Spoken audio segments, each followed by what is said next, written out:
बिस्मिल्लाहिर्रहमानिर्रहीम। अस्सलाम वालेकुम। वेलकम टू माय चैनल दावत इस्लाम।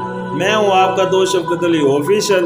उम्मीद करता हूं कि आप सब लोग ईमान के आला दर्जे पे होंगे। सूरत अल माइदा की आयत नंबर 69 का तर्जुमा, मुसलमान हो या यहूदी, साबी हो या ईसाई, जो भी अल्लाह और रोज़े आखिर पर ईमान लाएगा और नेक अमल करेगा, बेशक उसके लिए न किसी खौफ का मकाम है न रंज का। सूरत अल माइदा आयशा नंबर 99। देखो सूरत बकरा आयत नंबर 62, आयशा नंबर 80।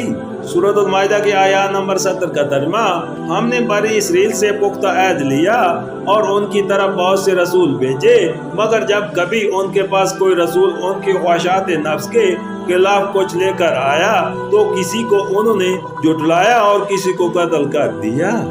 सूरत अल माइदा की आयत नंबर 71 का तर्जुमा, और आपने नजदीक ये समझे कि कोई फितना रोनमा ना होगा, इसलिए अंधे और बहरे बन गए। फिर अल्लाह ने उन्हें माफ किया तो उनमें से अक्सर लोग और ज्यादा अंधे और बहरे बनते चले गए।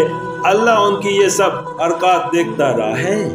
सूरत अल माइदा की आयत नंबर 72 का तर्जुमा, यकीनन कुफर किया उन लोगों ने जिन्होंने कहा कि अल्लाह मसीह इब्ने मरियम ही है, हालांकि मसीह ने कहा था कि ऐ बनी इसराइल, अल्लाह की बंदगी करो जो मेरा रब भी है और तुम्हारा रब भी।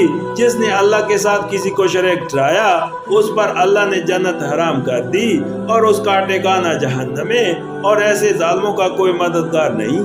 सूरत अल माइदा की आयत नंबर 73 का तर्जुमा, यकीनन कुफर किया उन लोगों ने जिन्होंने कहा कि अल्लाह तीन में का एक है, हालांकि एक खुदा के सिवा कोई खुदा नहीं है।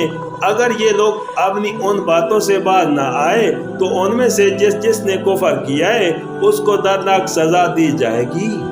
सूरत अल माइदा की आयत नंबर 74 का तर्जुमा, फिर क्या ये अल्लाह से तौबा ना करेंगे और उससे माफी ना मांगेंगे? अल्लाह बहुत दरगुजर फरमाने वाला और रहम करने वाला है।